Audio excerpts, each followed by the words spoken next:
Praise the Lord. जय मसीह की। हम परमेश्वर का धन्यवाद करेंगे आज के सुंदर दिन के लिए जिसे कि परमेश्वर ने हम सबों के जीवन में ठहराया है।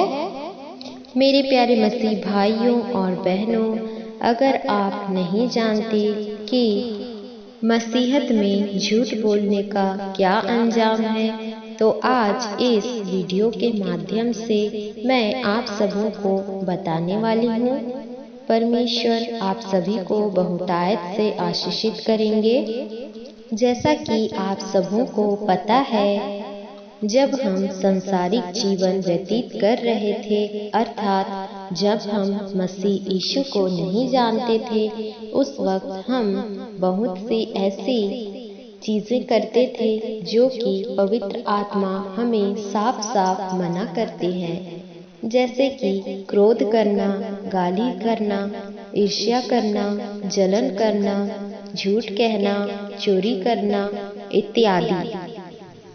परंतु जब हम अब मसीह में आ चुके हैं, तो हम अब मसीह में एक नई सृष्टि हैं। झूठ बोलने का क्या अंजाम है, परमेश्वर के वचन में से देखेंगे, निकालेंगे। प्रेरितों के काम अध्याय 5।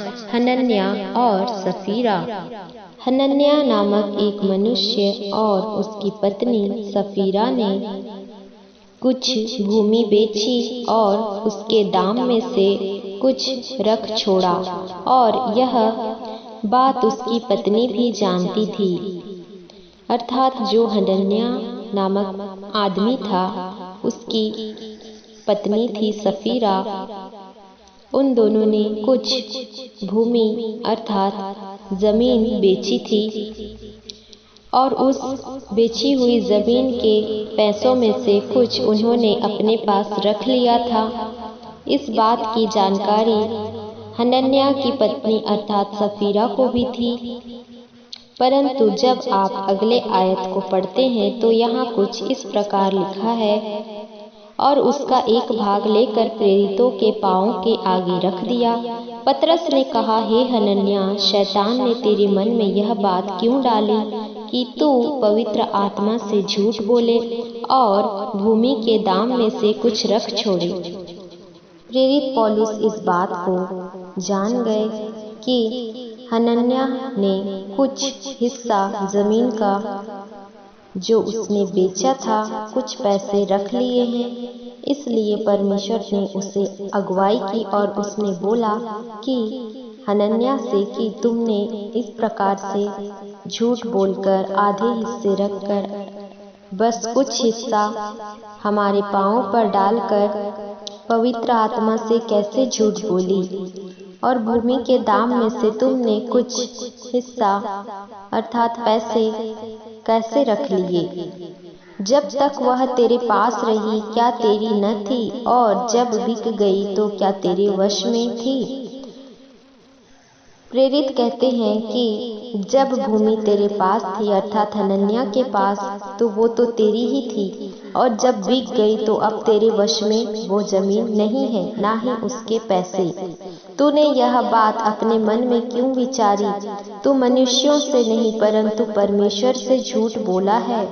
ये बातें सुनते ही हनन्याह गिर पड़ा और प्राण छोड़ दिए, और सब सुनने वालों पर बड़ा भय छा गया। मेरे प्यारे मसीह भाइयों और बहनों, ऐसा इसलिए हुआ क्योंकि हनन्याह ने भूमि तो सारी बेची थी, पर उसमें से कुछ एक हिस्सा उसने अपने लिए रख लिया था, और थोड़े से हिस्से के जो रुपए थे, पैसे थे, वो प्रेरित के पांवों पर डाले थे परमेश्वर के लिए। इसका अंजाम यह हुआ कि उसने झूठ बोला, और कहीं ना कहीं बाइबिल इस बात को नहीं दर्शाती, पर मेरे अनुसार हनन्याह ने लालच भी की, जो कि परमेश्वर हमें करने से मना करते हैं।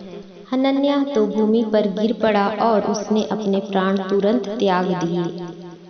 इसी से आप अंदाजा लगा सकते हैं कि झूठ बोलने की कितनी बड़ी परिणाम हमें मिल सकती है, क्योंकि बाइबिल बताती है परमेश्वर दयालु है और दया करते हैं। हालेलुया। बाइबिल यह भी बताती है पृथ्वी के चारों ओर मेरी दृष्टि लगी हुई है, इसलिए हमें इस बात को कभी नहीं भूलना चाहिए कि परमेश्वर हमें सदैव देख रहे हैं। परमेश्वर का वचन यह भी कहता है, हे छली जीव, तू क्यों झूठ बोलती है। परमेश्वर का वचन हमें सिखाती है कि उस अंग को काट कर फेंक डालो। पूरे शरीर से जिस भाग से आपका ठोकर का कारण बन रहा है उस भाग को फेंक डालो, ताकि पूरे शरीर के साथ तुम अनंत काल के आग की झील में ना डाल पाओ, बल्कि कटी फिटी अंग लेकर तुम स्वर्ग में प्रवेश कर लो। वह तुम्हारे लिए बेहतर है। अर्थात हमें उस चीज को काटना नहीं है पर त्याग देना है जिसके द्वारा हम पाप करते हैं, जैसे आँखों के द्वारा गलत चीज देखना, मुंह के द्वारा झूठ बोलना, हाथ के द्वारा चोरी करना या किसी प्रकार का कोई गलत काम करना। इन सभी चीजों को त्याग देना है ताकि हम अनंत काल की आग की झील में नहीं बल्कि यीशु के साथ स्वर्ग में प्रवेश कर पाएं। हालेलुया। आशा करती हूँ आप सभी के प्रश्नों की उत्तर आपको मिल चुकी है। परमेश्वर आप सबों को बहुतायत से आशीषित करे। आमीन।